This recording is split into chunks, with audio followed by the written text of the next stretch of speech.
ہندوستان میں مغلوں کی سلطنت دنیا کی چند بڑی بادشاہیوں میں گنی جاتی ہے۔ اتنے وسیع اور زرخیز علاقے میں انتہائی جاہ و جلال کے ساتھ اپنا سکہ چلانے کا موقع بہت کم خاندانوں کو ملا۔ ایسی شاندار یادگاریں بھی بہت کم بادشاہوں نے چھوڑی، جیسے دلی کا لال قلعہ، دیوان خاص، دیوان عام، یا آگرے کا تاج محل اور موتی مسجد، یا لاہور و کشمیر کے شاندار باغ ہیں۔ مغل 350 سال تک ہندوستان کے جسم میں زندگی کی روح بنے رہے۔ یہاں کے چپے چپے پر اپنے نام مٹنے والے نشان چھوڑ گئے۔ زمین کے بہت سے خطوں کو جوڑ کر ایک عظیم الشان ملک بنایا۔ علم و فضل، تجارت و زراعت، سند و حرفت اور تہذیب و تمدن میں اسے عالمگیر شہرت عطا کی۔ اس سلطنت کی بنیاد بابر نے رکھی تھی۔ بابر نے پانی پت کی جنگ، جو اپریل 1526 عیسوی میں ہوئی، دلی اور آگرے پر قبضہ کر لیا تھا، لیکن آگرے کے پہلو میں راجپوت بکھرے بیٹھے تھے۔ ان کا کانٹا نکالے بغیر اطمینان کا سانس لینا محال تھا اور تخت کے پائے مضبوطی سے نہ جم سکتے تھے۔ راجپوتوں کا سردار رانا سانگا تھا، جو خود ہندوستان پر چھا جانے کے خواب دیکھ رہا تھا۔ اس کے پاس فوج اتنی زیادہ تھی کہ بابر کے لیے اس سے عہدہ برآ ہونا یہ ظاہر بہت مشکل نظر آتا تھا، بلکہ شکست کی حالت میں راجپوتانے سے کابل تک زندہ واپس جانا بھی ناممکن تھا۔ رانا سانگا نے بہت جلد 1.25 لاکھ راجپوتوں کو لڑنے مرنے کے لیے تیار کر لیا اور وہ آگرے کی جانب بڑھا۔ بابر کے ساتھ صرف 13,000 سپاہی تھے۔ آگرے سے 32 میل پر سکری کے قریب مارچ 1527 عیسوی میں جنگ ہوئی۔ سپاہ کی کمی نے بابر کے ساتھیوں کو بہت پریشان کر رکھا تھا۔ اس نے حالات کا پورا اندازہ کر کے اپنے آدمیوں کے روبرو ایک ایسی تقریر کی جس کا ایک ایک لفظ تاثیر میں ڈوبا ہوا تھا۔ اس نے کہا، بہادرو، جو شخص اس دنیا میں آتا ہے اس کے لیے موت سے بچ نکلنے کی کوئی راہ نہیں، وہ ضرور مرے گا۔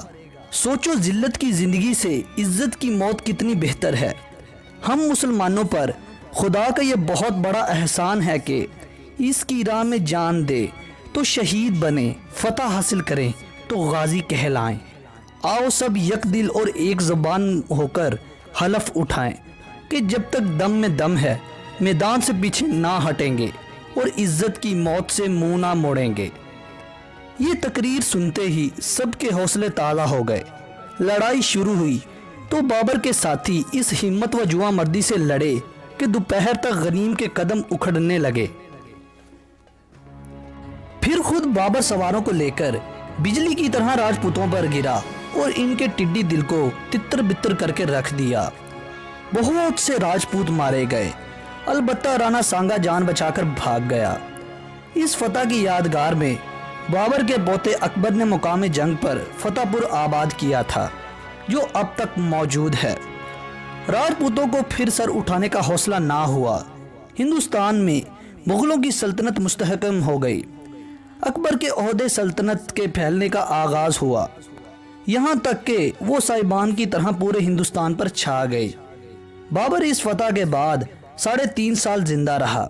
بڑی عجیب شخصیت کا مالک تھا، جفاکش ایسا کہ 100 میل گھوڑے کی پیٹھ پر نکل جاتا اور ذرا دیر کے لیے بھی نہ رکتا۔ رحم دل اتنا کہ جانی دشمن بھی سامنے آ جاتا تو اسے خوشی خوشی معاف کر دیتا تھا۔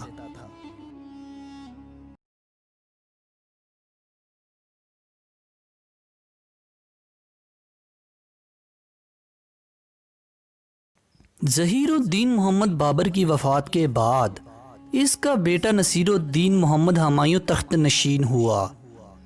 وہ 1508 عیسوی میں کابل میں پیدا ہوا۔ بابر اس کی فکری اور عملی تربیت پر خصوصی توجہ دیتا تھا۔ ہمایوں نے جلد ہی ترکی، عربی اور فارسی زبان و ادب پر دسترس حاصل کر لی تھی۔ اس کے بعد اس نے دوسرے علوم سے آگاہی کی طرف توجہ دی۔ اسے ریاضی اور علم نجوم وغیرہ میں خصوصی دلچسپی تھی۔ ہمایوں کی فوجی تربیت کا آغاز اس کے باپ کے ساتھ مہمات میں حصہ لینے سے ہوا۔ 12 سال کی عمر میں بابر نے اسے بدخشاں کا حاکم مقرر کر دیا تھا۔ یہاں ہمایوں نے بڑی کامیابی سے معاملات سلطنت چلائے۔ اس کامیابی میں اہم حصہ اس کے مشیروں اور بدخشاں کے لوگوں کا تھا۔ یہ مشیر بابر نے ہمایوں کی رہنمائی کے لیے مقرر کیے تھے۔ پانی پت کی جنگ میں ہمایوں بڑی دل جمی سے لڑا۔ جنگ کے بعد بابر نے اسے آگرہ بھیجا تاکہ خزانے اور دوسری امارات پر قبضہ کیا جا سکے۔ یہاں پر ہمایوں نے اپنے سپاہیوں کو کسی قسم کے تشدد اور لوٹ مار کی ممانعت کر دی تھی۔ جنگ گنواہا کے بعد ہمایوں نے افغانوں کے خلاف ایک مہم کی سربراہی کی۔ اس مہم میں اسے کامیابی ہوئی۔ اس کامیابی سے وہ مزید فتوحات کرنے کی بجائے بدخشاں واپس چلا گیا۔ بابر کی وفات کے بعد وہ 1530 عیسوی میں تخت نشین ہوا۔ بابر کی وفات کے بعد ابراہیم لودھی کا بھائی محمود لودھی اودھ اور بہار میں سرگرم عمل ہو گیا تھا۔ محمود لودھی نے جون پور پر حملہ کر کے وہاں کے مغل گورنر کو مار بھگایا۔ ہمایوں جون پور کی طرف بڑھا اور محمود لودھی کو شکست دے کر بہار کی طرف بھگا دیا اور جون پور پر قبضہ کر لیا۔ ہمایوں نے اپنے پیشے قدمی جاری رکھی اور چنار کا محاصرہ کر لیا۔ چنار میں ان دنوں شیر شاہ سوری کا تسلط تھا۔ ہمایوں نے 4 ماہ تک محاصرہ جاری رکھا لیکن قلعہ فتح نہ ہو سکا۔ شیر شاہ نے ہمایوں کو اپنی اطاعت کا یقین دلایا اور اپنے بیٹے کو 500 سپاہیوں کے ساتھ ہمایوں کے پاس بھیج دیا۔ چنار میں صلح کا فیصلہ ہوا۔ اس طرح ہمایوں نے شیر شاہ کی ابھرتی ہوئی طاقت کو ختم کر کے یہ سنہری موقع گوا دیا۔ شیر شاہ ایک منجھا ہوا سیاست دان اور ایک ہوشیار جرنیل تھا۔ اس نے بہار میں اپنی پوزیشن بہتر بنا لی تھی۔ شیر شاہ نے تمام افغان قبیلوں کو یہ بات سمجھانے کی کوشش کی کہ اگر تمام افغان متحد ہو جائیں تو ہمایوں کو برصغیر پاک و ہند سے نکالا جا سکتا ہے۔ اس بات کا افغانوں پر خاطر خواہ اثر ہوا اور انہوں نے شیر شاہ کا ساتھ دینے کا فیصلہ کر لیا۔ 1531 عیسوی میں شیر شاہ صوبہ بہار کا خود مختار حاکم تھا۔ ہمایوں کو جب اس قسم کی اطلاع ملی تو اس نے اپنے ایک ساتھی کو صورتحال کا جائزہ لینے کے لیے جون پور روانہ کیا۔ شیر شاہ نے اس کی بڑی آؤ بھگت کی اور اسے قیمتی تحائف دے کر اپنے کامل وفاداری کا ثبوت دیا۔ ہمایوں کو یہ اطلاع پہنچی کہ شیر شاہ کی طرف سے کسی قسم کی فکر کی کوئی ضرورت نہیں، وہ بدستور ہمایوں کے تابع فرما ہے۔ ہمایوں بھی اس سے مطمئن ہو گیا۔ چند ہفتوں بعد ہمایوں کو اطلاع ملی کہ شیر شاہ نے بنگال کے دارالحکومت گوڑ کا محاصرہ کر لیا ہے۔ ہمایوں کو شیر شاہ کی اس حرکت پر بڑا غصہ آیا۔ اس نے چڑھائی کا فیصلہ کر لیا۔ اسی دوران شیر شاہ نے بنگال کے ایک وسیع علاقے پر قبضہ کر لیا تھا۔ ہمایوں نے بنگال میں پیش قدمی کا فیصلہ کر لیا۔ ہمایوں کی پیش قدمی کے پیش نظر شیر شاہ پیچھے ہٹتا گیا اور ہمایوں بلا مزاحمت 1538 عیسوی میں گوڑ میں داخل ہو گیا۔ گوڑ کی فتح بظاہر ہمایوں کا بہت بڑا کارنامہ تھی، مگر اس نے گوڑ کی فتح کے بعد 8 ماہ جشن فتح منانے میں ضائع کر دیے۔ اس تمام عرصے میں شیر شاہ نے اپنی پوزیشن مضبوط کر لی اور موقع پاتے ہی آگرہ سے آنے والی سپلائی لائن کاٹ دی۔ ہمایوں کا اپنے دارالحکومت آگرہ سے رابطہ منقطع ہو گیا۔ اس نے فوراً اپنے بھائی مرزا ہندال کو سپلائی لائن بحال کرنے کے لیے روانہ کیا، مگر مرزا ہندال نے آگرہ پہنچ کر اپنے بادشاہ ہونے کا اعلان کر دیا۔ اس نازک موقع پر ہمایوں نے گوڑ میں اپنا گورنر مقرر کر کے واپسی کا سفر شروع کر دیا۔ شیر شاہ بڑی ہوشیاری سے ہمایوں کو گھیرے میں لینے کی کوشش کر رہا تھا۔ اس نے ہمایوں کو آگے بڑھنے دیا اور ہمایوں آخر کار بلا مزاحمت مونگیر پہنچ گیا۔ مونگیر کے نواح میں شیر شاہ اپنے لشکر سمیت اس کے انتظار میں تھا۔ ہمایوں کو جب شیر شاہ کے لشکر کی خبر ملی تو اس کے ساتھیوں نے مشورہ دیا کہ شیر شاہ پر فوراً حملہ کر دیا جائے۔ ہمایوں نے اپنی تساہل پسندی سے کام لیتے ہوئے چند ہفتے آرام کرنے کا فیصلہ کیا۔ اسی دوران شیر شاہ نے اپنی فوجی طاقت بڑھا کر میدان جنگ اپنے حق میں کر لیا۔ اب ہمایوں نے گفت و شنید سے شیر شاہ سے صلح کرنا چاہی، مگر وہ کامیاب نہ ہو سکا۔ شیر شاہ نے 1539 عیسوی میں 3 اطراف سے ہمایوں کے لشکر پر حملہ کر دیا۔ ہمایوں کا لشکر اس حملے کی تاب نہ لا سکا۔ یہ لڑائی چوسا کے مقام پر ہوئی۔ ہمایوں کی فوج کے 8000 کے قریب سپاہی مارے گئے اور اس سے کہیں زیادہ دریائے گنگا میں ڈوب گئے۔ ہمایوں نے گرفتاری سے بچنے کے لیے گھوڑا دریا میں ڈال دیا۔ ہمایوں دریا میں گھوڑے سے گر گیا اور ڈوبنے کے قریب تھا کہ نظام نامی ایک شخص نے اسے بچا لیا۔ ہمایوں نہایت خستہ حالت میں آگرہ پہنچا۔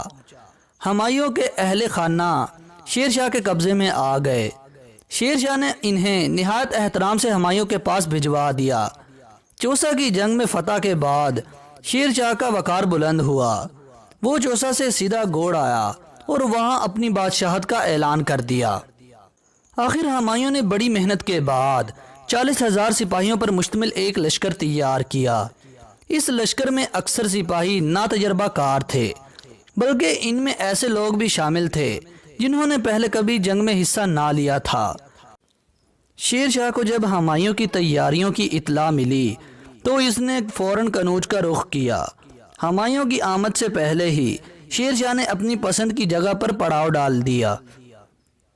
ہمایوں جب یہاں پہنچا تو اسے مجبوراً نشینی جگہ پر اپنا کیمپ لگانا پڑا۔ اسی دوران میں بارشیں شروع ہو گئی اور ہمایوں کے کیمپ والی نشینی جگہ میں پانی بھر گیا۔ جب ہمایوں کے سپاہی پانی کی وجہ سے اپنی جگہ بدل رہے تھے تو شیر شاہ نے اچانک حملہ کر دیا۔ ہمایوں کے سپاہی بغیر لڑے میدان سے بھاگ نکلے۔ یوں شیر شاہ نے یہ جنگ جیت لی۔ کنوج کی لڑائی میں شکست کے بعد ہمایوں بڑی مشکل سے آگرہ پہنچا۔ شیر شاہ اس کا تعاقب کر رہا تھا۔ ہمایوں نے گرفتاری سے بچنے کے لیے دلی کا رخ کیا۔ آگرہ سے ہمایوں کے نکلتے ہی شیر شاہ نے آگرہ پر قبضہ کر لیا۔ دلی میں اب رکنا ہمایوں کے لیے سخت خطرے کا باعث ہو سکتا تھا۔ اس نے لاہور کی طرف روانہ ہونا بہتر جانا۔ اب دلی پر بھی شیر شاہ کا قبضہ ہو گیا تھا۔ لاہور سے ہمایوں سندھ پہنچا۔ یہاں سے اس نے قندھار کا رخ کیا۔ اس زمانے میں اس کا بھائی مرزا عسکری قندھار کا گورنر تھا۔ اس نے اس مشکل وقت میں ہمایوں کی مدد کرنے کی بجائے اسے گرفتار کرنا چاہا۔ ہمایوں اپنی جان بچا کر سرحد پار کر کے ایران چلا گیا۔ برصغیر پاک و ہند کی تاریخ میں ایسا بہت ہی کم ہوا ہے کہ کوئی بادشاہ اپنی سلطنت کو ایک دفعہ کھونے کے بعد دوبارہ حاصل کرنے میں کامیاب ہو جائے۔ ہمایوں 15 برس ہندوستان سے دور رہا۔ اس عرصے میں ہندوستان پر ایک مضبوط اور صحیح معنوں میں ایک عادل بادشاہ شیر شاہ سوری اور اس کے خاندان کی حکومت رہی۔ شیر شاہ کے انتقال کے بعد اس کا جانشین اسلام شاہ سوری بادشاہ بنا۔ وہ ایک اچھا منتظم مگر سخت گیر انسان تھا۔ اس کی سخت گیری سے تنگ آ کر اس کے کئی وفادار ساتھیوں نے بغاوت کر دی۔ صوبوں میں خود مختاری کی لہر چل پڑی۔ اسلام شاہ سوری کی وفات کے بعد ملک میں انتشار پیدا ہو گیا۔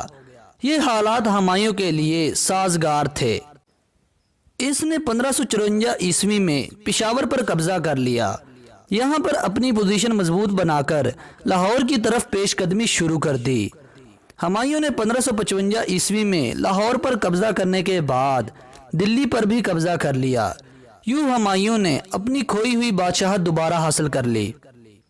1556 عیسوی کو ہمایوں دلی کے پرانے قلعے میں اپنی کتب خانے میں مطالعہ کر رہا تھا کہ اتنے میں مغرب کی نماز کا وقت ہو گیا۔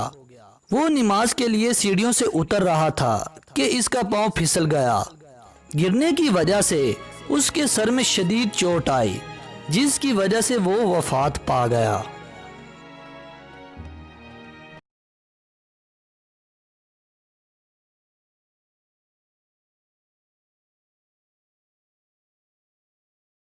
جلال الدین محمد اکبر کی پیدائش 1542 عیسوی میں ہوئی۔ اکبر کی والدہ کا نام حمیدہ بانو بیگم تھا۔ جب ہمایوں کو بیٹے کی ولادت کی خبر ملی تو وہ بہت خوش ہوا۔ ہمایوں نے اکبر کی تعلیم و تربیت کے لیے ایران سے استاذہ منگوائے اور کئی ایک مقامی استاذہ کی خدمات بھی حاصل کی۔ اکبر پڑھائی سے گھبراتا تھا۔ اس کے استاذہ نے اکبر کی پڑھائی میں عدم دلچسپی اور لاپرواہی کی شکایت بھی کی۔ اکبر کی خواہش رہتی تھی کہ وہ ایسی کھیلوں میں حصہ لے جن میں وہ اپنی بہادری، بلند حوصلگی اور ہمت کا اظہار کر سکے۔ آخر ہمایوں نے تنگ آ کر اکبر کو اس کے حال پر چھوڑ دیا۔ ہمایوں نے ہندوستان میں جب دوبارہ اپنی فتوحات شروع کی تو اکبر اس کے ہمراہ تھا۔ سکندر سوری کو شکست دے کر اس کا سہرا سرکاری طور پر اکبر کے سر رکھا گیا، حالانکہ اس وقت اس کی عمر بہت کم تھی۔ اسی زمانے میں ہمایوں نے اکبر کو اپنا ولی عہد مقرر کر دیا تھا۔ 1556 عیسوی میں ہمایوں کے انتقال کے بعد اکبر کی تخت نشینی کی رسم ادا کی گئی۔ اکبر نے تخت نشینی کے بعد تمام ملکی معاملات کا انتظام اپنے اتالق بیرم خان کے سپرد کر دیا۔ تخت نشینی کے وقت اکبر کی عمر صرف 14 برس تھی۔ اکبر کے والد ہمایوں نے جن علاقوں کو فتح کر کے اپنی سلطنت کو بحال کیا تھا وہ انتظامی اور سیاسی لحاظ سے سخت بدنظمی کا شکار تھے۔ ان علاقوں کو فوجی نقطہ نظر سے فتح تو کر لیا گیا تھا، تاہم ان میں انتظامی ڈھانچہ انتہائی غیر مؤثر تھا۔ برصغیر کے اکثر علاقے مثلا سندھ، کشمیر، دکن، اڑیسہ، گونڈوانا، گجرات، مالو اور بنگال وغیرہ آزاد ریاستوں میں بدل چکے تھے۔ راجپوتوں نے بابر کے حملوں کے بعد اپنی طاقت دوبارہ اکٹھی کر لی تھی اور اب وہ اپنے اپنے علاقوں میں اقتدار کے حصول کے لیے کوشش کر رہے تھے۔ اقتصادی طور پر اکبر کی حکومت کے حالات بھی اچھے نہ تھے۔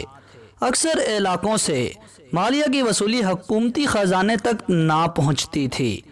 کچھ علاقوں نے مالیہ دینے ہی سے انکار کر دیا تھا اور کچھ علاقوں میں حکومتی اہلکار مالیہ حاصل کر کے خود ہی ہڑپ کر جاتے تھے۔ اب مجموعی صورتحال یہ تھی کہ مالیہ صرف طاقت کے زور پر ہی حاصل کیا جائے، مگر قحط سالی کی وجہ سے ہزاروں لوگوں کی ہلاکت کے باعث ایسا کرنا بھی ممکن نہ رہا تھا۔ خزانے کے خالی ہونے کے باعث فوجی مہمات کو برقرار رکھنا ناممکن تھا، جس کا فائدہ اٹھا کر اس کے حریفوں نے اپنا حلقہ اثر بڑھا لیا تھا۔ کابل میں اکبر کو اطلاع ملی کہ عادل شاہ سوری کے وزیر ہیمو بقال نے دلی اور آگرہ پر قبضہ کر لیا ہے۔ اکبر نے اپنے خیر خواہ اور وفادار امراء کا ایک اجلاس منعقد کیا۔ اکبر نے بیرم خان کے مشورے کے مطابق فوج کو دلی کی طرف روانہ کرنے کا حکم دیا۔ فوج کے ایک دستے نے ہیمو کے توپ خانے پر قبضہ کر لیا۔ اس طرح باقاعدہ لڑائی سے پہلے ہی ہیمو کی فوجی طاقت کو شدید دھچکا پہنچ گیا۔ 1556 عیسوی میں دونوں افواج کا آمنا سامنا پانی پت کے میدان میں ہوا۔ لڑائی شروع ہوئی۔ توپ خانے کے نہ ہونے کے باوجود ہیمو کی فوج نے مغل فوج پر ایک بڑا حملہ کیا، جس نے مغلوں کی فوج کے دائیں اور بائیں جانب کی فوجی صفوں کو ہلا کر رکھ دیا۔ اس دوران ایک تیر ہیمو کی آنکھ میں لگا اور وہ بے ہوش ہو کر ہاتھی کے ہودج میں گر پڑا۔ اس کے محاوت نے فوری طور پر ہاتھی کو میدان جنگ سے باہر لے جانے کی کوشش کی، مگر کامیاب نہ ہو سکا۔ آخر ہیمو گرفتار کر لیا گیا۔ اسے اکبر کے سامنے پیش کیا گیا اور بیرم خان نے اسے قتل کر دیا۔ اس طرح مغلوں نے دلی اور آگرہ پر قبضہ کر کے اپنا اقتدار بحال کر لیا۔ ہیمو کی شکست سے جہاں اس کے ذاتی مفادات ختم ہو گئے، وہاں افغانوں کی طاقت بھی کمزور ہو گئی۔ بعد ازاں بچے کچے افغانوں نے اطاعت قبول کر لی۔ مرکز میں اپنی پوزیشن بہتر بنانے کے بعد اکبر کے جرنیلوں نے کھوئے ہوئے علاقوں کی بازیابی کے لیے کوششیں تیز کر دیں۔ اس سلسلے میں انہوں نے گوالیار اور جون پور کو فتح کیا۔ بیرم خان 4 سال تک تمام تر ملکی معاملات کا عملی طور پر سربراہ رہا۔ اس بات کی کوئی شہادت نہیں ملتی کہ بیرم خان اس دوران میں اکبر کا وفادار نہ رہا ہو یا اس نے ذاتی اقتدار کے لیے کوئی کوشش کی ہو۔ تاہم مجموعی طور پر ایسے حالات ضرور پیدا ہو گئے تھے جن کی وجہ سے 1560 عیسوی میں اکبر نے بیرم خان کو معزول کر دیا۔ بیرم خان کی معزولی کے بعد اکبر مکمل طور پر ایک خود مختار بادشاہ بن گیا۔ اپنی سیاسی بصیرت کی وجہ سے شہنشاہ کا لقب حاصل کیا۔ اکبر کے ہندوؤں کے ساتھ برتاؤ میں عملی طور پر تبدیلی سے راجپوتوں میں بھی اکبر کے ساتھ تعاون کرنے کا جذبہ پیدا ہوا۔ اس زمن میں امبر کے راجہ بہاری مل نے اطاعت قبول کر لی۔ جذبہ دوستی کے اظہار کے طور پر اس نے اپنی بیٹی جودھا بائی کی شادی اکبر سے کر دی۔ اکبر نے اس راجہ کے منہ بولے بیٹے بھگوان داس اور پوتے مان سنگھ کو اعلیٰ منصب عطا کیے۔ بھگوان داس اور مان سنگھ پر اعتماد کے اظہار کے طور پر انہیں نہایت اہم مہمات کی سپہ سالاری سونپ دی گئی۔ ان دونوں نے اکبر کی سلطنت کو وسعت دینے میں نہایت اہم کردار ادا کیا۔ راجہ بہاری مل کی ذاتی کوششوں سے بیکانیر، جیسلمیر اور جودھ پور کے راجپوت راجاؤں نے بھی اکبر کی اطاعت قبول کر لی۔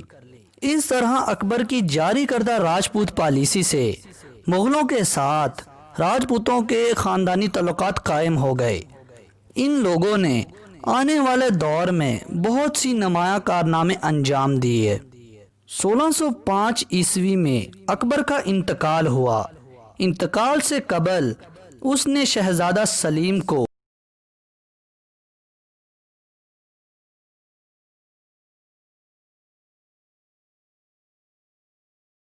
اکبر جب بستر مرگ پر پڑا تھا، اس وقت اس نے اس خواہش کا اظہار کیا تھا کہ اس کا زندہ بچ جانے والا واحد بیٹا سلیم اس کی جانشینی کے فرائض سر انجام دے گا۔ لہذا جہانگیر 12 اکتوبر 1605 عیسوی کو تخت نشین ہوا۔ اس نے نور الدین محمد جہانگیر بادشاہ غازی کا لقب اختیار کیا۔ وہ زیادہ تر جہانگیر کے نام سے ہی جانا جاتا ہے۔ نیا شہنشاہ جس کی عمر 38 برس تھی، وہ بھی گراں قدر اہلیت کا حامل تھا۔ جہانگیر عادی شراب نوش تھا اور افیون کا بھی رسیا تھا، اور اپنے دور حکومت کے آخری دنوں میں وہ اپنی بیوی کے ہاتھ میں کھلونا بنا رہا تھا۔ ان تمام تر نقائص کے باوجود اس میں اچھے اور بہتر اوصاف بھی پائے جاتے تھے۔ وہ آرٹ اور لٹریچر کا دلدار تھا۔ وہ اپنے جدہ امجد بابر کو پسند کرتا۔ اس نے اپنی یادداشتیں بھی تحریر کی تھیں۔ ان کا عنوان تذکرہ جہانگیر تھا۔ ان یادداشتوں کے بارے میں یہ کہا جاتا ہے کہ ان کو شہنشاہ نے اپنے ہاتھوں سے تحریر کیا تھا، اور 1605 عیسوی تا 1642 عیسوی انہیں تحریر کیا گیا تھا۔ یہ اسی طرز پر تحریر کی گئی تھیں جس طرز پر بابر نے اپنی یادداشتیں تحریر کی تھیں۔ ان یادداشتوں سے اس امر کا بھی انکشاف ہوتا ہے کہ جہانگیر بھی بابر کی طرح فطرت کے حسن میں دلچسپی رکھتا تھا۔ جہانگیر کا واحد حریف اس کا اپنا بیٹا خسرو تھا۔ اکبر کے دور حکومت کے آخری دنوں میں جہانگیر کے بجائے خسرو کو اکبر کا جانشین نامزد کرنے کا منصوبہ ناکامی کا شکار ہو چکا تھا۔ خسرو ایک ایسی شخصیت کا حامل تھا جس کی بنا پر وہ بے حد مقبول تھا، اور اس کے بہت سے حمایتی بھی موجود تھے۔ اس کے حمایتیوں میں راجہ مان سنگھ سرفرست تھا۔ جہانگیر نے ان عہدیداروں کے لیے عام معافی کا وعدہ کیا تھا جو اس کے بیٹے کو اکبر کا جانشین بنانے کے حق میں تھے۔ اس کے ساتھ ساتھ جہانگیر دین نے اسلام کو تحفظ فراہم کرنے کا بھی وعدہ کیا تھا۔ جہانگیر نے جو فرمان جاری کیے، ان کے عملی نفاذ کو ممکن نہ بنایا جا سکا، اور جہانگیر اس سے بھی اہم کام میں مصروف ہو گیا۔ یہ کام فرمان جاری کرنے سے بڑھ کر اہم تھا۔ در حقیقت شہزادہ خسرو نے اپنے باپ کے خلاف علم بغاوت بلند کر دیا تھا اور پنجاب کی جانب فرار ہونے میں کامیاب ہو گیا تھا۔ جہانگیر نے اس بغاوت کو فروغ کرنے کے لیے معمول سے بڑھ کر سرگرمی اور تیزی کا مظاہرہ کیا تھا، اور اپنے باغی بیٹے کے تعاقب میں نکل کھڑا ہوا تھا۔ اس کے ہمراہ فوج بھی تھی جو کثیر تعداد کی حامل تھی۔ دلاور خان جو بہترین جرنیلوں میں سے ایک جرنیل تھا، اس نے لاہور کا رخ کیا اور خسرو کی قلعہ پر قبضہ کرنے کی کوشش کی مزاحمت کی۔ شہزادے کی فوج بآسانی تتر بتر ہو گئی، منتشر ہو گئی اور وہ بذات خود اپنے چند ساتھیوں کے ہمراہ گرفتار ہو گیا۔ گرفتار شہزادے کو اس کے باپ کے سامنے پیش کیا گیا۔ شہزادے کے دو بڑے ساتھی اور حمایتی بھی اس کے ہمراہ گرفتار ہوئے تھے۔ ان کے نام حسین بیگ اور عبدالعزیز تھے۔ وہ شہزادے کے سرگرم حمایتی تھے۔ جہانگیر نے پہلے ان کی خبر لی۔ میں نے یہ احکامات جاری کیے کہ ان دونوں باغیوں کو گائے اور گدھے کی کھالوں میں بند کر دیا جائے۔ چونکہ گائے کی کھال گدھے کی کھال کی نسبت جلد خشک ہو گئی، لہذا حسین بخش جلد ہی موت سے ہمکنار ہو گیا۔ عبدالعزیز جو گدھے کی کھال میں بند تھا، وہ کھال نم آلود رہی اور یوں وہ زندہ رہا۔ اس کے بعد بغاوت میں حصہ لینے والے دیگر افراد کے ساتھ نپٹا گیا اور انہیں قرار واقع سزا دی گئی۔ اب شہزادہ خسرو کی باری تھی۔ اس کو اندھا کر دیا گیا، مگر مکمل طور پر اندھا نہ کیا گیا۔ بہرکیف اب وہ جانشینی کے قابل نہ رہا، تخت کے حصول کے قابل نہ رہا اور شہنشاہ کے اگلے بیٹے شہزادہ پرویز کو شہنشاہ کا جانشین مقرر کیا گیا۔ شہزادہ خسرو 10 برس تک قید میں رہا۔ آہستہ آہستہ اس کی قید کی سختیوں میں کمی واقع ہوتی چلی گئی۔ اگرچہ شہزادہ خسرو جزوی طور پر اندھا تھا اور ایک قیدی بھی تھا، لیکن اس کے باوجود بھی اس کی دلکشی برقرار تھی۔ شہزادہ خسرو 10 برس تک قید میں رہا، اگرچہ اس دوران اس کے ساتھ نرمی برتی گئی۔ اس کے بعد جہانگیر نے اسے آصف خان کی نگرانی میں دے دیا تھا۔ آصف خان نور جہاں کا بھائی تھا۔ آصف خان شہزادہ خرم کا حمایتی تھا۔ شہزادہ خرم شہنشاہ کا تیسرا بیٹا تھا اور شہزادہ پرویز کے بعد وہی جانشین تھا۔ آصف خان کی نگرانی سے بدقسمت خسرو 1620 عیسوی میں اپنے بھائی شہزادہ خرم کے ہاتھوں میں چلا گیا اور اب جلد ہی اس کی زندگی کا خاتمہ یقینی تھا۔ شہزادہ خرم ایک ہمدرد جیلر ثابت نہ ہوا۔ شہزادہ پرویز جو سرکاری طور پر شہنشاہ کا جانشین تھا، وہ پہلے ہی کثرت شراب نوشی کے ہاتھوں موت کے منہ میں چلا گیا تھا، اور یہ نیم اندھا قیدی شہزادہ خرم اور تخت کے درمیان ایک واحد رکاوٹ تھا۔ 1622 عیسوی کے آغاز میں سرکاری طور پر یہ اعلان کیا گیا کہ شہزادہ خسرو درد کولنج کی وجہ سے انتقال کر گیا ہے۔ جہانگیر کی ملکہ نور جہاں نے جہانگیر کی زندگی اور اس کے دور حکومت پر اپنے گہرے اثرات مرتب کیے۔ جہانگیر نے 1611 عیسوی میں نور جہاں سے شادی کی تھی۔ اس کا اصل نام مہر النساء تھا۔ وہ ایک ایرانی سردار کی بیٹی تھی جس کا نام مرزا غیاث بیگ تھا۔ وہ اکبر کے دور حکومت میں اپنے خاندان کے ہمراہ ہندوستان آیا تھا۔ وہ اپنی قسمت آزمائی کے لیے ہندوستان آیا تھا اور ہندوستان کی جانب سفر کے دوران راستے میں قندھار کے مقام پر مہر النساء نے جنم لیا تھا۔ اکبر نے مرزا غیاث بیگ اور اس کے خاندان کو کھلے دل کے ساتھ قبول کیا۔ غیاث بیگ ادبی ذوق رکھتا تھا۔ اکبر نے اسے اپنے گھرانے کا نظام چلانے والے دفتر کا نگران مقرر کیا۔ مہر النساء کی شادی اس کے جوان ہونے پر علی کلی بیگ سے ہوئی۔ وہ شراف گن کے نام سے مشہور تھا۔ اسے ماہ بعد جہانگیر نے بنگال میں جاگیر بھی عطا کی تھی۔ داستان کچھ یوں بیان کی جاتی ہے کہ جہانگیر نے اپنے باپ کے دربار میں اس لڑکی مہر النساء کو دیکھا تھا اور اس کی محبت میں گرفتار ہو گیا تھا، لہذا اکبر نے اس کی شادی کا بندوبست کر دیا تھا تاکہ جہانگیر اس کی محبت میں گرفتار ہونے سے محفوظ رہ سکے۔ اس داستان میں حقیقت کا کوئی پہلو نظر نہیں آتا، تاہم اکبر اپنے دربار کی خواتین پر کڑی نظر رکھتا تھا۔ انارکلی کی داستان بھی خاصی شہرت کی حامل ہے، جس کو اکبر کے حکم پر زندہ دفن کر دیا گیا تھا، کیونکہ وہ بھی اس کے بیٹے جہانگیر کی محبت میں گرفتار ہو گئی تھی۔ تاہم بعد میں جہانگیر نے لاہور میں اس کا ایک خوبصورت مقبرہ تعمیر کروایا تھا۔ اس سے یہ ثابت ہوتا ہے کہ اکبر کا شک بے جانا تھا، بلکہ مبنی پر حقیقت تھا۔ بنگال میں جاگیر حاصل کرنے کے فوراً بعد شراف گن شہنشاہ کے عتاب کا شکار ہو گیا اور شہنشاہ اس سے ناراض ہو گیا۔ شہنشاہ نے اپنے رضائی بھائی قطب الدین کو روانہ کیا تاکہ وہ شراف گن کو گرفتار کر کے اس کے روبرو پیش کرے۔ شراف گن نے مزاحمت کا رویہ اختیار کیا اور اس دنگا فساد کے دوران شراف گن اور قطب الدین دونوں موت سے ہمکنار ہو گئے۔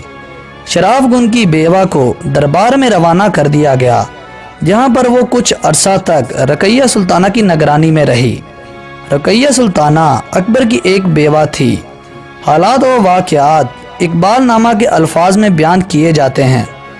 کچھ عرصے تک کسی نے مہر النساء کی کوئی خبر نہ لی، تاہم اس کی قسمت میں ملکہ ہند بننا لکھا تھا۔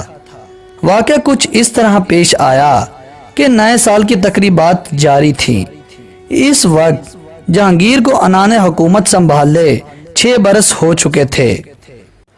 جہانگیر کی نظر اس پر پڑی اور جہانگیر نے اسے نہ صرف اپنی نظروں میں بلکہ اپنے دل میں بھی محفوظ کر لیا اور اسے اپنے خاص حرم میں داخل کر لیا۔ پہلے اس نے نور محل کا خطاب پایا، بعد میں اس نے نور جہاں بیگم کا خطاب پایا۔ اس کے بعد اس کے رتبے اور مرتبے میں برابر اضافہ ہوتا چلا گیا۔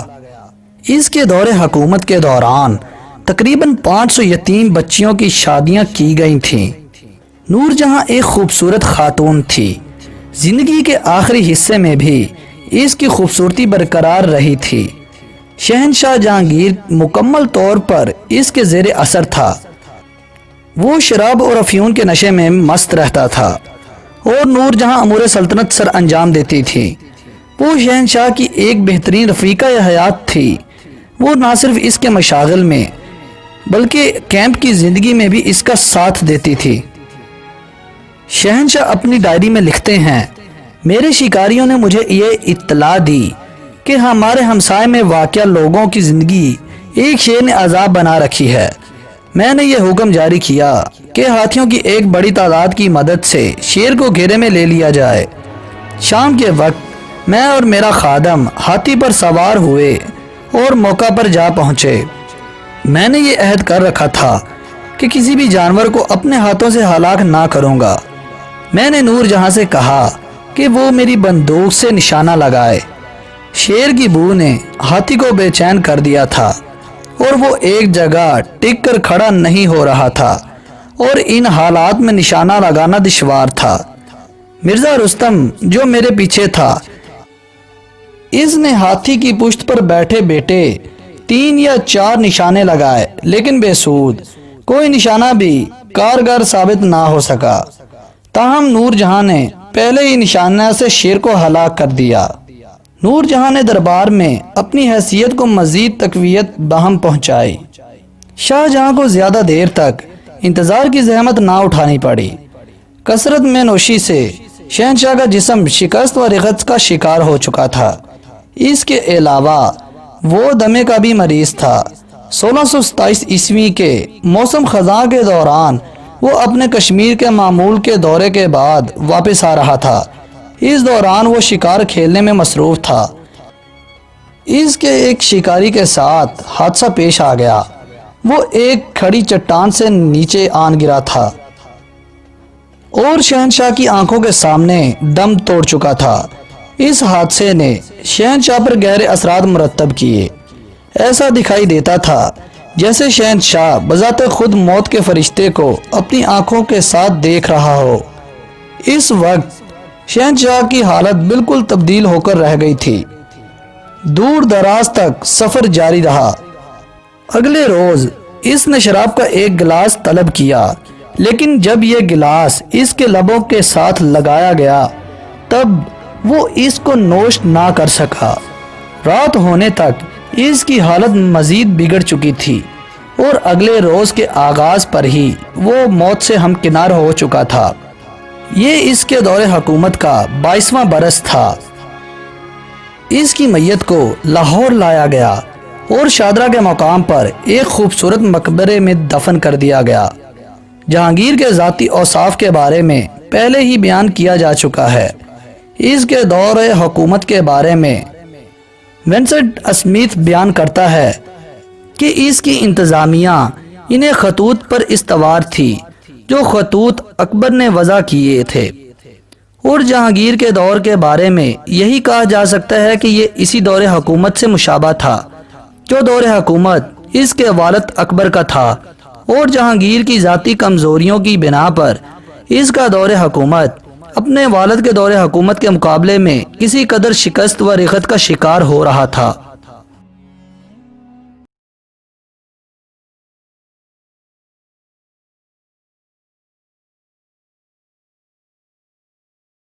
شاہ جہاں ابھی تک دکن میں مقیم تھا اور بے قدری اور خفت کا شکار تھا، جبکہ اکتوبر 1627 عیسوی میں اس کے والد کا انتقال ہو گیا۔ نور جہاں نے فوری طور پر شہزادہ شہریار کو خفیہ پیغام ارسال کیا۔ شہزادہ شہریار کی شادی اس کے پہلے خاوند کی بیٹی کے ساتھ ہوئی تھی۔ یہ بیٹی اس کے پہلے خاوند شراف گن سے تھی۔ نور جہاں نے اسے یہ تلقین کی تھی کہ وہ جس قدر ساتھی اکٹھے کر سکتا ہے اکٹھے کر کے فوری طور پر اس کے پاس پہنچے۔ شہریار نے لاہور میں اپنے شہنشاہ بننے کا اعلان کرنے میں رتی برابر بھی دیر نہ کی تھی۔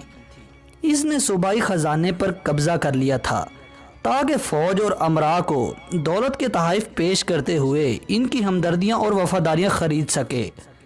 یہ بھی کہا جاتا ہے کہ ایک ہفتے کے دوران شہریار نے 75 لاکھ روپے فوج کے عہدیداروں اور امراء اور شرفاء میں تقسیم کیے تھے، جبکہ اس کے زوال کے بعد 45 لاکھ روپے ان لوگوں سے واپس وصول کر لیے گئے تھے۔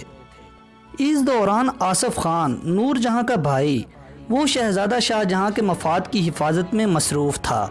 شہزادہ شاہ جہاں کی شادی اس کی بیٹی ممتاز محل سے ہوئی تھی۔ ارادت خان ایک سردار جو شہنشاہ کے ساتھ کشمیر کے دورے پر تھا، اس کی معاونت سے آصف خان نے نور جہاں کو عملی طور پر ایک قیدی کی حیثیت سے رکھا ہوا تھا۔ اس نے اپنا ایک تیز رفتار قاصد دکن جیسے دور دراز مقام کی جانب روانہ کیا تاکہ شاہ جہاں کے علم میں لایا جا سکے کہ کیا کچھ وقوع پذیر ہو چکا ہے۔ آصف خان نے شاہ جہاں کے بیٹوں شہزادہ محمد دار اشکو، شہزادہ محمد شاہ شجاع اور شہزادہ محمد اورنگزیب پر بھی اپنی گرفت مضبوط کر رکھی تھی، اور وہ بھی نور جہاں کے ہمراہ زنان خانے میں ایک لحاظ سے نظر بند تھے۔ شہزادہ داور بخش مرحوم شہزادہ خسرو کا بیٹا جو اب ارادت خان کی زیر نگرانی تھا، مرحوم شہنشاہ کے کشمیر میں خدمت گزار بھی ارادت خان کی زیر نگرانی تھے۔ شہزادہ داور بخش کو عارضی طور پر تخت نشین کر دیا گیا تھا اور جنوب سے شاہ جہاں کی آمد تک اس نے تخت نشین رہنا تھا۔ لہذا بمبر کے مقام پر داور بخش کے نام کا خطبہ پڑھا گیا، جہاں پر مرحوم شہنشاہ جہانگیر کی نماز جنازہ بھی ادا کی گئی، اور اس کے بعد یہ پارٹی لاہور کی جانب روانہ ہوئی۔ آصف خان اور ارادت خان اپنے فوجی دستوں کے ہمراہ نور جہاں سے ایک روز پہلے لاہور پہنچ گئے تھے۔ شہریار بذات خود لاہور میں مقیم تھا۔ اس نے اپنے فوجی دستے دریائے راوی کے پار روانہ کیے۔ ان فوجی دستوں کی قیادت مرحوم شہزادہ دانیال کا بیٹا سر انجام دے رہا تھا۔ دوسری جانب آصف خان کے فوجی دستے مقابلے کے لیے تیار تھے۔ مرحوم شہزادہ دانیال کا بیٹا تجربہ کار اور تربیت یافتہ شاہی فوج کے سامنے نہ ٹھہر سکا، لہٰذا یہ لڑائی زیادہ دیر تک جاری نہ رہی۔ شہریار کی فوج نے شہر کی جانب پسپائی اختیار کی، اور شہریار اس قدر نروس ہوا کہ اس نے لاہور کے قلعے کے زنان خانے میں پناہ حاصل کی، لیکن اسے جلد ہی بازیاب کر لیا گیا اور قیدی بنا لیا گیا، جہاں پر کچھ ہی دنوں بعد اسے اندھا کر دیا گیا۔ لہذا یہ مختصر جدوجہد اپنے اختتام کو پہنچ گئی۔ اس دوران شاہ جہاں آہستہ آہستہ دارالخلافے کی جانب رسائی حاصل کر رہا تھا۔ اسے جوں ہی آصف خان کا پیغام وصول ہوا تو وہ گجرات کے راستے آگرے کی جانب بڑھنے لگا۔ اس نے لاہور میں اپنے خسر آصف خان کو پیغام ارسال کیا کہ مرحوم شہزادہ خسرو کے بیٹے داور بخش اور شہر یار خسرو کے ناکارہ بھائی اور شہزادہ دانیال کے فرزندوں ان تمام کو موت کے گھاٹ اتار دیا جائے تو بہتر ہے۔ شاہ جہاں نے میواڑ سے گزرتے ہوئے وہاں پر اپنی 38ویں سالگرہ منائی۔ فروری 1628 عیسوی کے آغاز میں شاہ جہاں آگرے پہنچ چکا تھا اور اپنی شہنشاہیت کا اعلان کر چکا تھا۔ اس کی کامیابی آصف خان کی مرہون منت تھی۔ اس نے انتہائی فعال کارکردگی کا مظاہرہ کیا تھا اور نور جہاں کو عملی طور پر زیر حراست رکھا تھا۔ اگر نور جہاں کو آزاد چھوڑ دیا جاتا تب عین ممکن تھا کہ حصول تخت کی جدوجہد ایک طویل عرصے تک مہیت ہو جاتی۔ اب شہریار کی شکست اور گرفتاری کے بعد تمام تر مزاحمت دم توڑ چکی تھی۔ داور بخش کی شہنشاہی اسی وقت اپنے اختتام کو پہنچ چکی تھی جب شاہ جہاں کی آگرے میں آمد کی خبر آن پہنچی تھی۔ شہزادہ داور کو تخت سے معزول کر کے قید میں ڈال دیا گیا اور ماہ بعد اسے ایران جانے کی اجازت دے دی گئی تھی، جہاں پر اس نے اپنی زندگی کے باقی ایام بسر کیے تھے۔ وہ خوش قسمت تھا کہ اس کی جان بخشی کر دی گئی تھی، جبکہ اس کے دیگر عزیز و اقارب شاہ جہاں کے حکم سے تعطیق کر دیے گئے تھے۔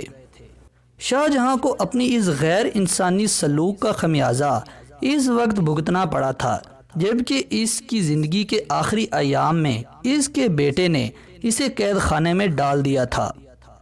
شاہ جہاں کے دور حکومت کے پہلے برس کے دوران سرکش بندیلا راجپوتوں نے اپنی سرزمین بندیلا کھنڈ کی پیچیدہ نوعیت کا فائدہ اٹھاتے ہوئے اپنے سردار راجہ ججر سنگھ کی قیادت میں بغاوت کر دی۔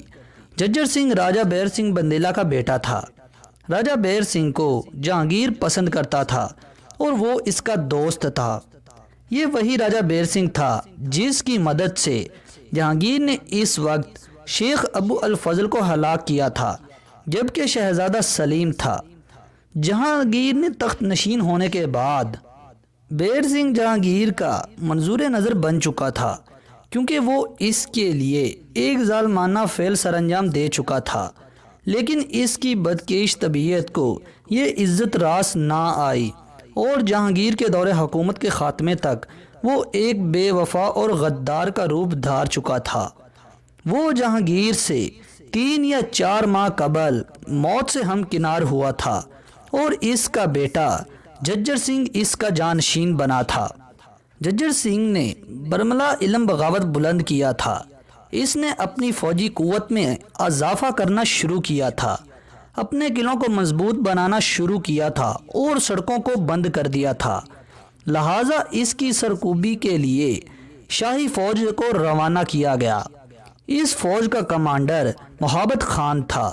اس نے برق رفتاری کے ساتھ اس بغاوت کو کچل دیا، لیکن جھجر سنگھ شاہی فوج کے ہاتھ سے بچ نکلنے میں کامیاب ہوا اور وہ پہاڑوں میں پناہ گزین ہوا اور وہ 5 برس تک مغل شہنشاہوں کے لیے پریشانی کا باعث بنا رہا۔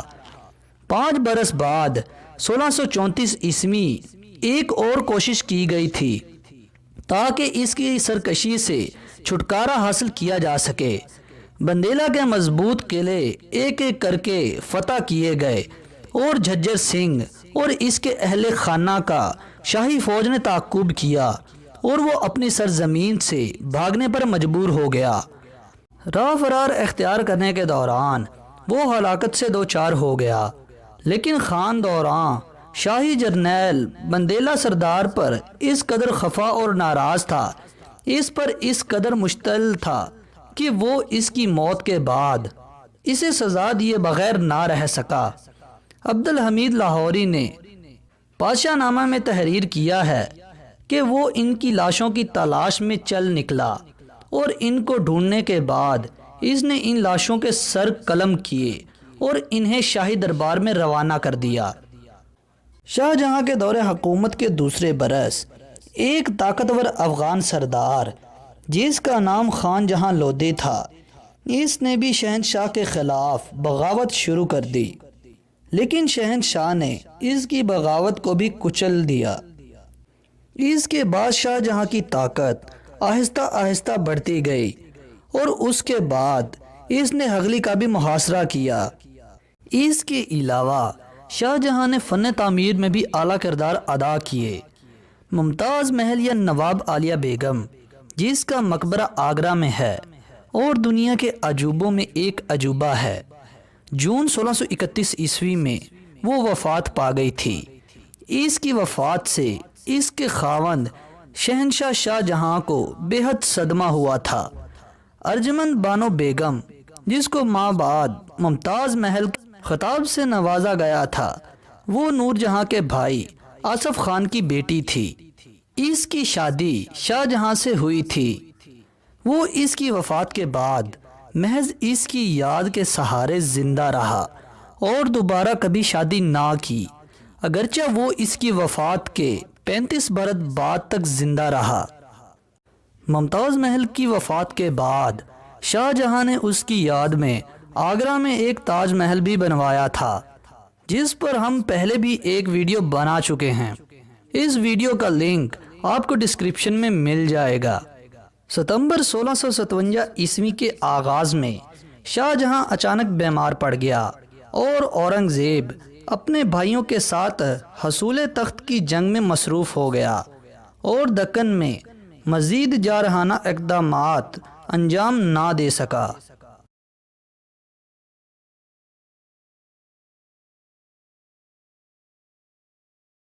تاج محل ہندوستان کے مغل بادشاہ شاہ جہاں کی چہیتی بیگم کا مقبرہ ہے، جس میں وہ بعد ازاں خود بھی دفن ہوا۔ آج روئے زمین پر جتنی عمارتیں موجود ہیں، نقشے کی دل آویزی عمارت کی خوبصورتی اور نزاکت گلکاری اور شان و شکوہ میں کوئی تاج کے مقابلے پر نہیں آ سکتی۔ اور جب سے دنیا آباد ہوئی ہے، ایسا مقبرہ آج تک بنایا نہیں جا سکا۔ جب تک تاج موجود ہے، آگرہ دنیا بھر کے سیاحوں کی زیارت گاہ بنا رہے گا۔ دیدوروں نے اس عمارت کی تعریف میں جو کچھ کہا ہے، اسے جمع کیا جائے تو ایک دفتر تیار ہو جائے۔ کسی نے کہا کہ اس کے اوپر کانچ کا سرپوش رکھ دینا چاہیے۔ کسی نے کہا یہ مقبرہ نہیں، ایک مرمن خواب ہے۔ اقبال رحمت اللہ علیہ فرماتے ہیں کہ چاندنی رات میں اس خالص موتی کو دیکھا جائے تو ایسا معلوم ہوتا ہے کہ اس کا سنگ مرمر پانی سے زیادہ رواں دواں ہے، اور وہاں ایک دم کے لیے ٹھہر جانا ہمیشگی سے زیادہ پائیدار ہوتا ہے۔ یہ عمارت نہیں، بلکہ ایک صاحب دل شہنشاہ کے عشق و محبت نے اپنے راز کے چہرے سے پردہ اٹھا دیا ہے اور پتھروں کو نوکے مژگاں سے پرو کر پیوستہ کر دیا ہے۔ شاہ جہاں کی بیگم ممتاز محل نے دکن سے واپس ہوتے ہوئے برہان پور کے قریب انتقال کیا۔ بادشاہ کے لیے یہ سانحہ اس درجہ غم افزا ثابت ہوا کہ ایک ہی سال میں بال سفید ہو گئے۔ اپنا غم غلط کرنے کے لیے مقبرے کی تعمیر شروع کر دی، اور 17 سال کی محنت و مشقت کے بعد یہ نادر روزگار عمارت نہایت اعلیٰ سنگ مرمر سے تیار ہوئی۔ ایک نہایت خوبصورت باغ کے وسط میں اونچا چبوترا ہے، جس کے چاروں کونوں پر سنگ مرمر کے 4 مینار کھڑے ہیں۔ اس چبوترے کے عین وسط میں مقبرے کی عمارت ہے، جس نے 186 فٹ مربع جگہ گھیر رکھی ہے۔ مقبرے کے اوپر 80 فٹ اونچا مرمر گنبد ہے، جس کی چوٹی پر خالص سونے کا درخشاں کلش چمک رہا ہے۔ اس گنبد کے گرد 4 چھوٹے گنبد اور ہیں۔ اندر اور باہر در و دیوار پر عقیق، یشب، لاہورد اور دوسرے قیمتی پتھروں کے پھول اور بیل بوٹے اس خوبصورتی سے دیواروں میں جڑے گئے ہیں کہ موجودہ زمانے کے کاریگر انہیں دیکھ کر حیران رہ جاتے ہیں۔ پھولوں کی پنکھڑیوں میں رنگ رنگ کے نگینے پیوست ہیں، اور ان کے جوڑ اس خوبی سے ملائے گئے ہیں کہ ناخن بھی پھیریں تو کہیں نہیں رکتا، گویا اندر اور باہر کی پوری عمارت ایک سانچے میں ڈھلی ہے۔ محرابوں اور دیواروں پر قرآن مجید کی آیتیں نہایت خوبصورتی سے کھدی ہوئی ہیں۔ اور ان میں سنگ موسیٰ کے حروف جما دیے گئے ہیں۔ درمیانی حال میں تعویذ کے گرد سنگ مرمر کی جالی اتنی نفیس ہے کہ دیکھیں تو یقین نہیں آتا کہ اسے انسانی ہاتھوں نے بنایا ہوگا۔ اس کی باریک بیلیں، نازک سرخ پھول، خوش وضع سبز پتیاں، سنہری نقش و نگار، بس یوں سمجھیے کہ انسان وہاں پہنچ کر حیرت کی تصویر بن جاتا ہے۔ ایسے مقبرے کا تصور بھی انسانی تخیل کا ایک بہت بڑا کارنامہ تھا۔ پھر اس تصور کو سنگ مرمر کا لباس پہنا کر محبت کا ایک جیتا جاگتا پیکر بنا کر کھڑا کر دینا یقیناً صناعی کا ایک ایسا کمال تھا جو خدا نے صرف شاہ جہاں کو عطا کیا۔ اس سے پہلے یا اس کے بعد کسی کو یہ شرف نصیب نہ ہوا۔ شاہ جہاں کا کارنامہ صرف تاج محل ہی نہیں بلکہ اور بھی کئی عمارتیں ایسی ہیں جن کے لیے دنیا بھر کے دیدور 3 صدیوں سے خراج تحسین پیش کر رہے ہیں۔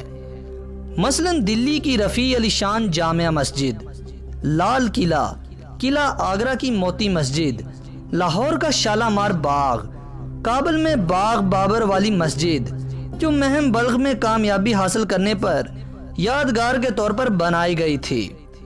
یہ مسجد خالص سنگ مرمر کی ایک نہایت خوبصورت عمارت ہے۔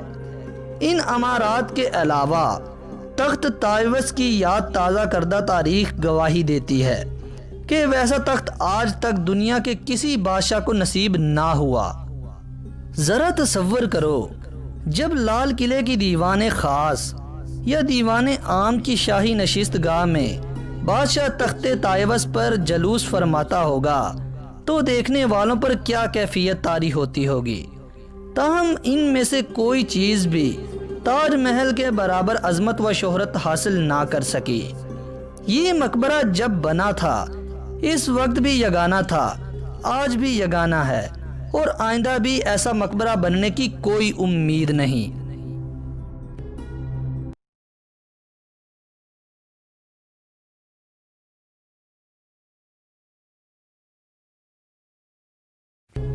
اورنگزیب 1618 عیسوی میں پیدا ہوا۔ وہ شاہ جہاں کا تیسرا بیٹا تھا۔ اورنگزیب کی ابتدائی تربیت حسب دستور بہت سے علماء اور اساتذہ کرام نے کی۔ اسے عربی، فارسی، ترکی اور ہندی زبان سکھائی گئی۔ فن حرب میں بھی اس نے بہت مہارت حاصل کی۔ شاہ جہاں اورنگزیب کی قابلیت اور سمجھ بوجھ کا قائل تھا۔ یہی وجہ ہے کہ اس کے دور کی اہم مہمات میں اورنگزیب نے بھی حصہ لیا۔ وہ ذاتی شخصیت کے اعتبار سے اعلیٰ اور مضبوط ارادے کا مالک تھا۔ انہی خوبیوں کے باعث شاہ جہاں کی علالت کے دوران تخت نشینی کی جنگ میں اورنگزیب کامیاب ہوا۔ اس نے ہندوستان کا تخت سنبھالا۔ وہ بادشاہ کے منصب کو ایک مقدس امانت سمجھتا تھا اور تمام امور کے لیے اپنے آپ کو اللہ تعالیٰ کے سامنے جواب دہ گردانتا تھا۔ شاہی خزانے کو وہ قوم کی امانت سمجھتا تھا۔ امور سلطنت کی انجام دہی میں اورنگزیب بڑا محنتی اور فرض شناس تھا۔ اورنگزیب حضرت مجدد الف ثانی رحمۃ اللہ علیہ کی تعلیمات سے متاثر تھا۔ اسی وجہ سے اس نے اسلامی معاشرے کے قیام کے بارے میں اہم اقدامات کیے۔ اورنگزیب کا پہلا دور 1658 عیسوی سے 1681 عیسوی تک کا ہے، جس میں اورنگزیب شمالی ہندوستان کے مسائل میں مصروف رہا۔ دوسرا دور 1682 عیسوی سے 1707 عیسوی تک کا ہے۔ اس دور میں اورنگزیب کی دلچسپی کا مرکز جنوبی ہندوستان میں دکن کا علاقہ رہا۔ شاہ جہاں کے بیٹوں میں تخت کے لیے جنگوں کے دوران آسام، اوچ اور بہار کے حکمرانوں نے مغلوں کے علاقوں پر حملے شروع کر دیے۔ داخلی کشمکش کے باعث مغل اس طرف توجہ نہ دے سکے۔ جب اورنگزیب نے مکمل طور پر بادشاہت پر قبضہ کر لیا تو اس نے فوج کسی کر کے آسام، اوچ اور بہار کے علاقوں پر بھی قبضہ کر لیا۔ شاہ جہاں کی علالت کے دوران جب اس کے بیٹوں میں تخت حاصل کرنے کے لیے لڑائی شروع ہوئی تو راجپوت ریاستوں نے بھی اپنی سیاسی ضرورت کے تحت آپس میں اتحاد کر لیا۔ میواڑ کے راجپوت راجا نے اتحاد کی ان کوششوں میں بھرپور حصہ لیا۔ اورنگزیب نے بادشاہ بننے کے بعد راجپوتوں سے کئی جنگیں لڑیں۔ آخرکار مغلوں نے میواڑ کو فتح کر لیا اور دوسرے راجپوت علاقوں پر بھی اپنا کنٹرول قائم کر لیا۔ اورنگزیب نے اپنے بیٹے شہزادہ اکبر کو یہاں کا منتظم مقرر کر دیا۔ شہزادہ اکبر نے یہاں قیام کے دوران میں اورنگزیب کے خلاف بغاوت کر دی۔ اورنگزیب خود باغی بیٹے کے مقابلے میں نکلا۔ شہزادہ اکبر یہاں سے فرار ہو کر دکن سے ایران کی طرف چلا گیا اور اس نے اپنی تمام عمر ایران میں گزار دی۔ 1701 عیسوی میں راجپوتوں نے دوبارہ حکومت کے خلاف بغاوت کی۔ راجپوتوں سے جنگ وصلہ کا سلسلہ جاری تھا کہ اورنگزیب کا انتقال ہو گیا۔ اورنگزیب کے زمانے میں سکھوں نے پنجاب اور کشمیر میں لوٹ مار شروع کر دی۔ اس پر شاہی فوج حرکت میں آ گئی اور سکھوں کو کئی مارکوں میں شکست ہوئی۔ آخرکار سکھوں کے گروہ نے اورنگزیب کی اطاعت قبول کر لی۔ 1669 عیسوی میں متھرا کے نواح میں آباد ہندو جاٹوں نے اورنگزیب کے خلاف بغاوت کر دی اور ارد گرد کے علاقوں پر حملے شروع کر دیے۔ 1656 عیسوی میں شیواجی نے ایک ہندو ریاست پر قبضہ کر لیا۔ یہی وہ زمانہ تھا جب شاہ جہاں کی علالت کی خبریں آنا شروع ہو گئی تھیں اور اس کے بیٹوں کے درمیان تخت کے حصول کے لیے تگ و دو میں شروع ہو گئی تھی۔ شیواجی کے لیے یہ مناسب موقع تھا۔ اس نے اپنی کاروائیاں تیز کر دیں اور مغلوں کے زیر کنٹرول علاقوں پر بھی حملے کر دیے۔ انہی دنوں اورنگزیب اقتدار حاصل کر چکا تھا۔ اس نے اپنی فوج روانہ کی جس نے شیواجی پر بار بار حملے کر کے اس سے بہت سے قلعے چھین لیے۔ اس کے بعد پے در پے شکستیں کھا کر شیواجی صلح پر مجبور ہو گیا۔ شیواجی اور اس کے بیٹوں کو شاہی دربار میں لایا گیا۔ اورنگزیب نے شیواجی کی صلح کی خواہش کی پذیرائی کرتے ہوئے اسے اعلیٰ منصب عطا کیے۔ یہی دربار میں قیام کے دوران شیواجی بھاگ کر دکن پہنچا۔ 3 سال تک اس نے خاموشی سے اپنی قوت مجتمع کی اور پھر اس نے رائے گڑھ میں اپنے بادشاہ ہونے کا اعلان کر دیا۔ بادشاہ کے اعلان کے بعد اس نے کرناٹک کے ایک وسیع علاقے پر بھی قبضہ کر لیا۔ شیواجی نے 6 سال تک یہاں حکومت کی۔ 1680 عیسوی میں شیواجی کا انتقال ہو گیا۔ اس وقت اس کی عمر 53 برس تھی۔ شیواجی نے مرہٹوں کو ایک غیر منظم قوم سے ایک اہم سیاسی قوت بنا دیا جو بعد ازاں ہندوستانی سیاست میں اہم کردار کے قابل ہوئے۔ شیواجی کے بعد اس کا بیٹا سمبھاجی حکمران بنا۔ اس نے دکن کی ریاستوں بیجاپور اور گولکنڈہ سے امداد لے کر مغلوں کے اس علاقے میں مفادات اور سیاسی اثر کو نقصان پہنچانا شروع کر دیا۔ 1682 عیسوی میں اورنگزیب خود دکن آیا۔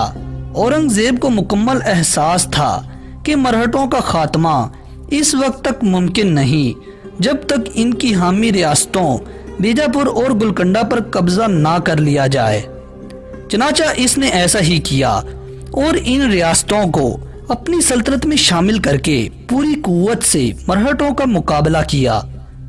1699 عیسوی میں اورنگزیب کے ایک جرنیل مکرب خان نے سمبھاجی کو گرفتار کر لیا اور بعد ازاں اسے قتل کر دیا۔ سمبھاجی کے قتل کے بعد اس کا سوتیلا بھائی راجہ رام جانشین ہوا۔ اورنگزیب کے حکم پر مرہٹوں کے مرکز رائے گڑھ پر حملہ کیا گیا۔ راجہ رام بھیس بدل کر یہاں سے فرار ہو گیا اور گوریلا جنگ شروع کر دی۔ اورنگزیب کی فوج نے یہاں کا محاصرہ کر لیا۔ انہی دنوں راجہ رام فوت ہو گیا۔ راجہ رام کے بعد اس کی بیوہ تارا بائی نے اقتدار سنبھال لیا۔ اس نے 5 سال تک مغلوں کا مقابلہ کیا۔ آخر کار اس نے اورنگزیب سے صلح کی کوشش کی۔ اورنگزیب نے اس کو مسترد کر دیا۔